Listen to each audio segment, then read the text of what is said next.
نحمده ونصلي ونسلم على سيدنا ومولانا محمد رسوله النبي الأمين المكين الحنين الكريم الرؤوف الرحيم. أما بعد، فأعوذ بالله من الشيطان الرجيم. بسم الله الرحمن الرحيم. الحمد لله رب العالمين الرحمن الرحيم مالك يوم الدين. إياك نعبد وإياك نستعين. اهدنا الصراط المستقيم صراط الذين أنعمت عليهم غير المغضوب عليهم ولا الضالين. آمين. صدق الله مولانا العظيم. Dear viewers and listeners, by the grace of Almighty Allah, we have chosen Surah Al-Fatiha for our episodes. Inshallah ta'ala, we will be discussing various aspects of the teachings of Surah Al-Fatiha, and we will be throwing light on different dimensions of Surah Al-Fatiha, so that we may have a glimpse of reflections of Holy Quran through the mirror of Surah Al-Fatiha. Since Surah Al-Fatiha is the opening chapter of Holy Quran, it possesses a lot of significance and an unparalleled importance as far as its meanings and implications are concerned. Holy Quran has ordained the faithful people that whenever they want to recite Quran, they should start from seeking for Allah's protection from devil, the excluded and rejected. So the recitation of Holy Quran is always started as per the commandment of Almighty God and as per instructions, express instructions given by Holy Quran. The recitation of Holy Quran is always started and commenced from al-isti'adha. It is seeking for Allah's help, and it is known as ta'awwudh, asking for Allah's help from devil, excluded and rejected. Holy Quran says, فَإِذَا قَرَأْتَ الْقُرْآنَ فَاسْتَعِذْ بِاللَّهِ مِنَ الشَّيْطَانِ الرَّجِيمِ. When you recite the Holy Quran, so in the beginning of your recitation, you should seek for Allah's protection and Allah's refuge from the Satan, from the devil, who is excluded, who is rejected. That's why in the beginning of the recitation of Holy Quran, it is recited, Audhu billahi minash shaytanir rajeem. I seek for Allah's protection and refuge from devil, who is rejected and who is excluded and who is abandoned and who is repulsed. So today, since it is the first episode in connection of various dimensions of Surah Al-Fatiha, that's why we are going to discuss the meanings of A'udhu billahi minash shaytanir rajeem, the meanings of seeking for Allah's help from devil. First of all, as I have mentioned, one of the verses of Holy Quran which becomes the basis of ta'awwuz or isti'azah, seeking for Allah's help. This concept is based on the Quranic commandment. And at another place it is stated, فَاسْتَعِذْ بِاللَّهِ إِنَّهُ هُوَ السَّمِيعُ الْعَلِيمُ. Seek for Allah's protection. Seek for Allah's refuge.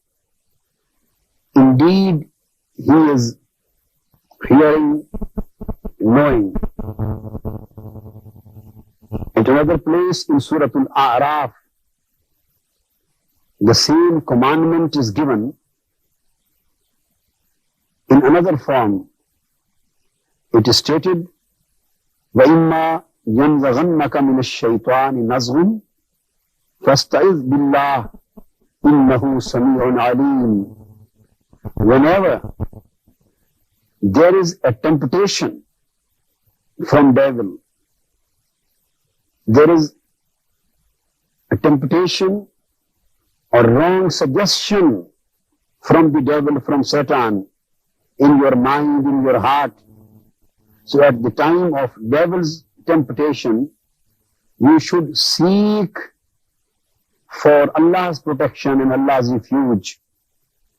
Indeed, Allah is hearing, knowing. So at many places, Holy Quran has commanded for seeking for Allah's protection. And Holy Quran has given the express instruction for asking Allah for His protection from devil.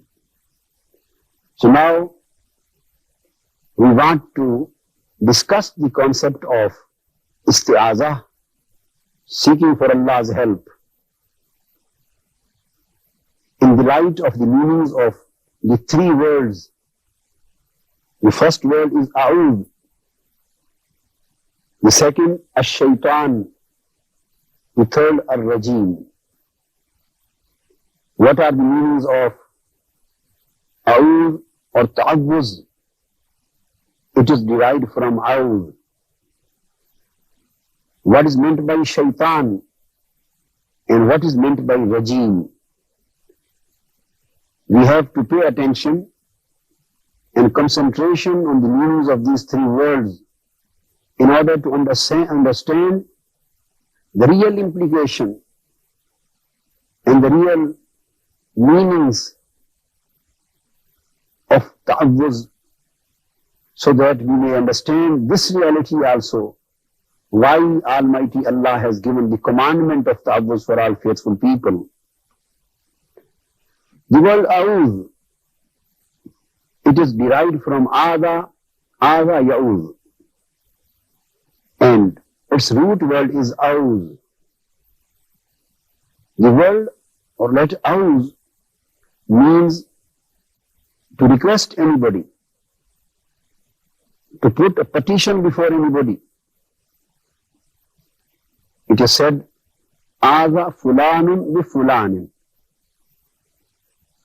He made a request before that person. He petitioned before that person. So according to Imam Ibn Kathir, one of the renowned Muslim scholars of Quran, he says, Al-Audh hiya al-iltija'u ila Allah ta'ala wal-iltisaqu bi janabihi min sharri kulli dhi sharrin. He says that the act of Audh, the act of seeking Allah's help, it means to place request before Almighty Allah and to become attached with Him in order to get protection and refuge from temptation and from the evil of everything which creates evil, which produces evil, which causes evil. So in order to be protected from every kind of evil, asking Allah for help and being attached with Almighty God, with His divinity, with His divine blessing. So this act of asking Allah for help and being attached with Almighty Allah, this is known as Audhu. And Imam Raghib Asfahani, another renowned scholar on Quran, says, Al-Audhu al-intija'u ila al-ghayr wa ta'alluq bihi. Audhu means to make a request before anybody and then to be attached with him, then to remain connected with him, and then to continue the relationship with him. With whom? To whom the request has been made. So through this meaning, we can conclude that there are two elements in the meanings of Audhu, or the word Audhu, and the concept of Audhu consists of two elements, two basic ingredients. That one makes a request before Almighty Allah. And what is the request? The request is seeking for Allah's help, seeking for Allah's protection, seeking for Allah's refuge. From what? From devil, from Satan, who is expelled, who is excluded, who is rejected. So from the rejected devil, the man wants to seek protection so that he may be protected from devil's evil, so that the man is protected and refuged from devil's temptation, so that he is preserved, he preserves himself and protects his mind from devil's temptation and devil's evil and devil's wrong and devil's influence. That's why he makes a request before Almighty Allah, seeking His protection. First element of Audhu, and second element of Audhu means al-iltisaq or at-ta'alluq bihi, to be attached with Him. Audhu does not mean only to make a request before Allah and then nothing to do. No. This would become half an act. This is half an act of Audhu, not the complete one. The complete act of Audhu requires two elements to be fulfilled. The complete act of Audhu requires two conditions to be fulfilled. First condition is to make a request before Almighty Allah, seeking for His help, seeking for His protection from devil's temptation and devil's influence. And the second condition and prerequisite to be fulfilled for completion of the act of Audhu is, after making the request to Almighty Allah, then to remain connected with Him, then to remain attached with Him. So if these two conditions are fulfilled, only then the act of Audhu is complete. So if these two conditions are fulfilled, these two conditions give rise to third condition. The third element would automatically come out of the fulfillment of these two conditions. What is the third element which comes out of the fulfillment of these two conditions? The third element is to be hopeful on His mercy, to be hopeful in connection of His help, to be profoundly and strongly hopeful regarding His mercy, His help, His favor and His blessing. So from where the idea of hopefulness has been derived, it is very obvious when the word of Audhu says, if it would have been only to make a request before Almighty Allah and nothing else, then the question could arise that whether the man should be hopeful for the fulfillment of his request or not. But Audhu says that firstly you have to make the request before Almighty Allah, seeking for His protection. Secondly, at the same time, you should remain attached to Him. You should remain connected with him. So the attachment and connection, continuation of attachment and continuation of connection means that when you have placed your petition before Almighty Allah, when you have placed your request before Almighty Allah, then be hopeful, be strongly hopeful, be profoundly hopeful, be definitely hopeful. And this hope will make you to continue the relationship with Allah. This hope of mercy, hope of divine help, hope of divine favor, hope of divine blessing will automatically make you continuously attached and connected with Almighty Allah and His divinity. So then there are three elements, concluding the meanings of the word Audh, there would be three elements of which the concept of Audh is constituted. The first element is to make a request for Allah's protection before Almighty God. Second element is to remain attached and connected with Almighty God and His divinity and His mercy. And third element is to be strongly and profoundly hopeful in the fulfillment of the desire and request which has been placed before Almighty Allah, that He will definitely provide you with His protection. He will definitely bless you with His refuge, and you will be protected from devil's influence, from devil's evil, and from devil's temptation. So this is the meaning of the word Audh. Now coming towards second word, that is Shaytan. The word Shaytan, as per the scholars of Arabic literature are concerned, according to them the word Shaitan is derived from, there are two root words for Shaitan. There are two root words for the word Shaitan. According to some of the scholars, the word Shaitan is derived from Shatana. Its root word is Shatana. And according to some of the scholars, the word Shaitan is derived from Shata. So taking the both, there is no conflict between the two. This is just a literary discussion. And implications of the both etymological meanings are the same.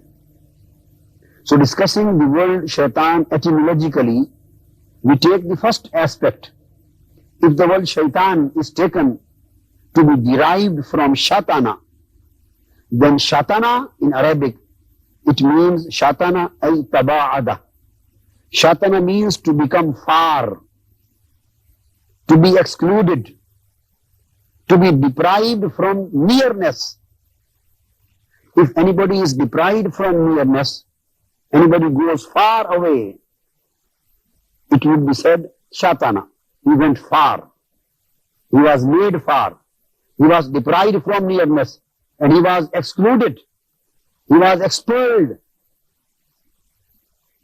So this is the first meaning.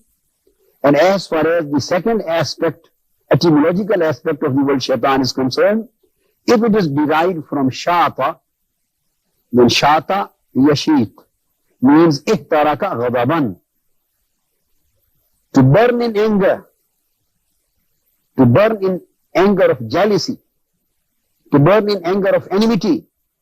It is Shata. So now the word Shaitan, firstly, derived from Shatana, Shaitan, Satan, the devil, means the one who was expelled, the one who was deprived from nearness, the one who was deprived from divine nearness, the one who was made far away, and the one who was excluded. And second meaning of the word Shaitan, based on the root word Shata, it means the one who burned in anger, the one who burned in jealousy, and the one who burned in enmity.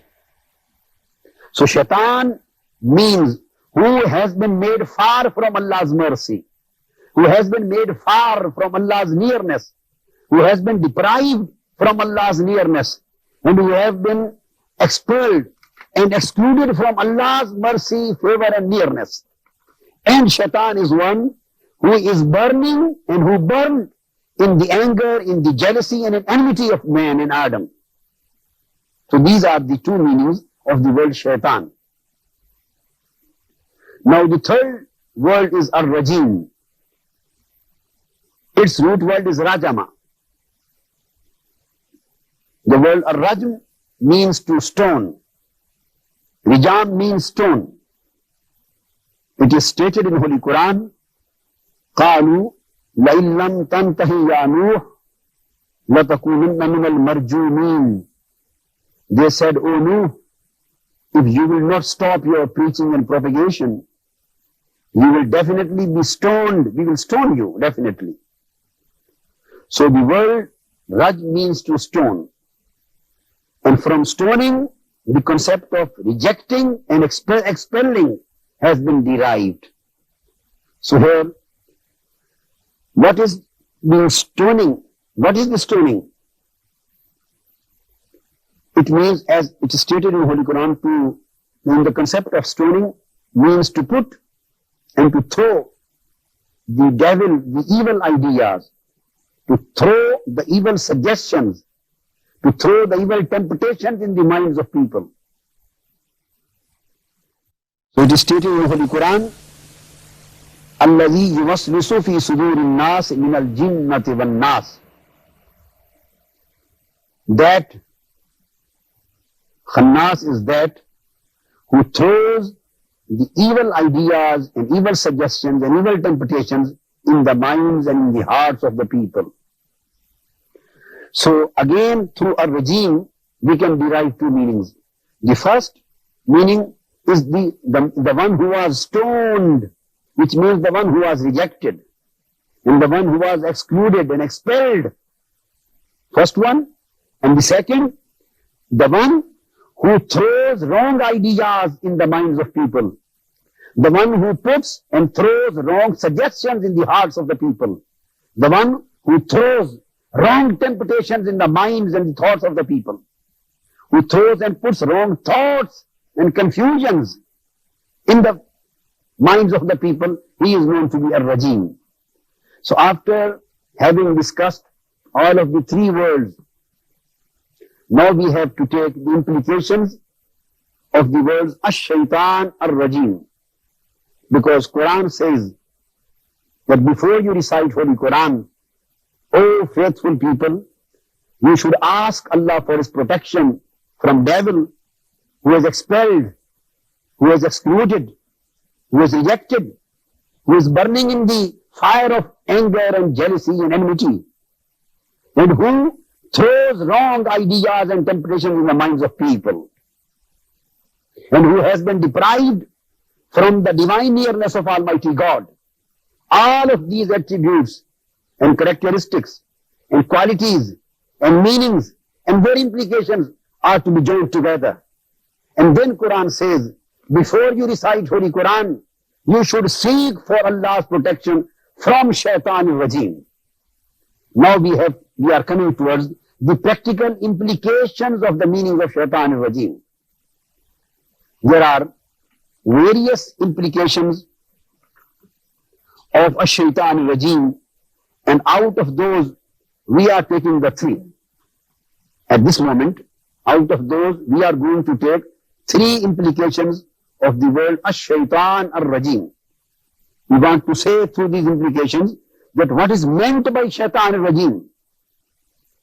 What kind of indication to whom the word Ash-Shaytan al-Rajeem indicates, and what is meant by and who is meant by Ash-Shaytan al-Rajeem.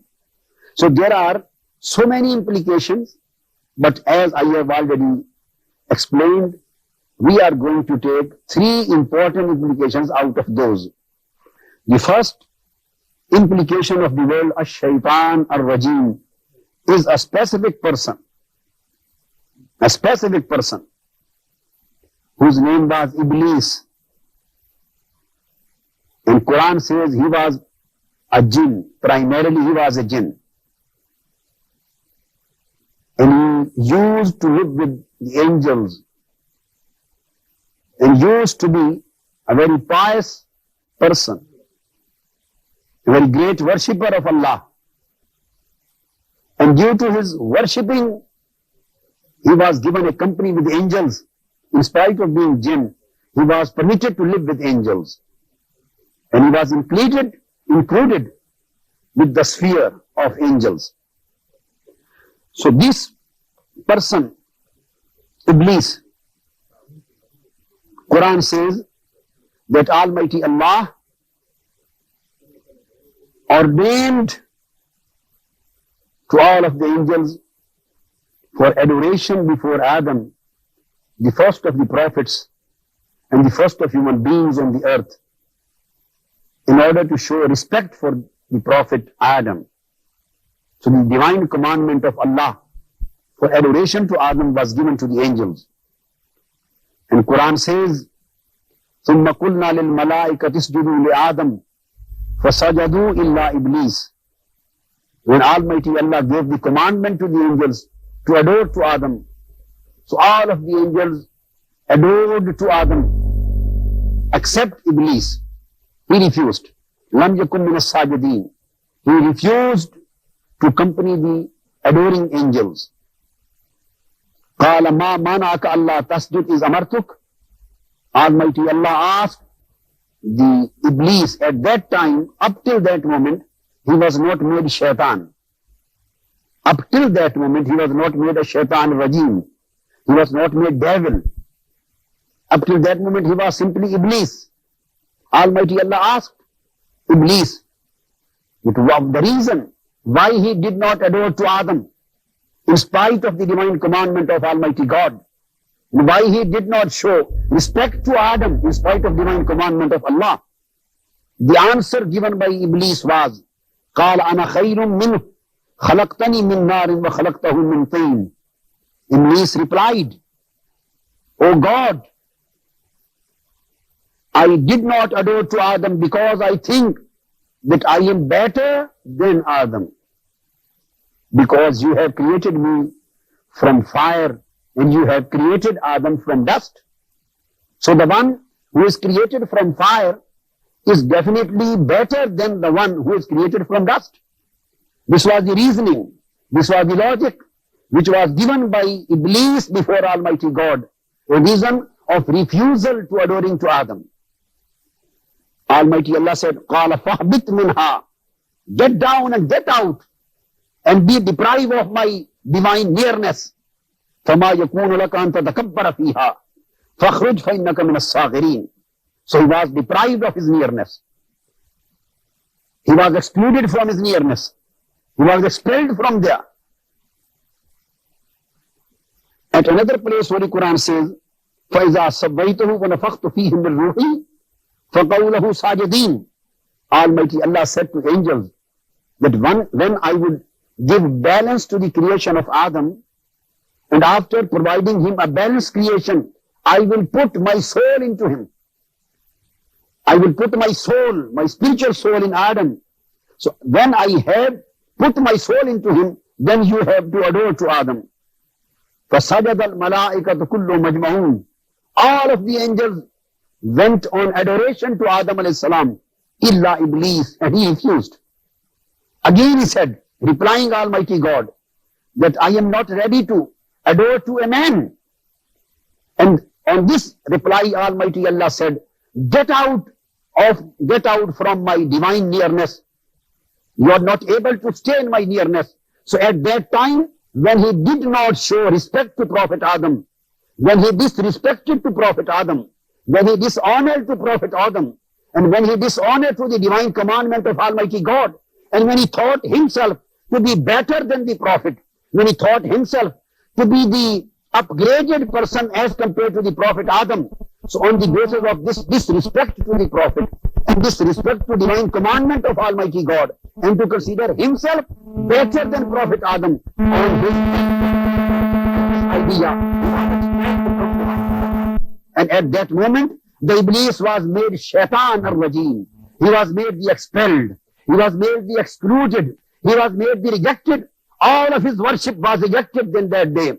because he did not show respect to the Prophet, he did not show the honor to the Prophet, and he did not adore to Adam on fulfillment of the divine commandment of Almighty God. So this act made Iblees Shaitan. So the first implication and the first meaning of the word Ash-Shaytan Rajeem is their specific person whose name is Iblees, and he was made Ash-Shaytan Rajeem by showing disrespect to the commandment of Allah and disrespect to the respect of Holy Prophet Sayyidina Adam alayhi salam. Other aspects of its implications, inshallah, we will be discussing them in our next episode. وَمَا عَلَيْنَا إِلَّا الْبَلَاغُ.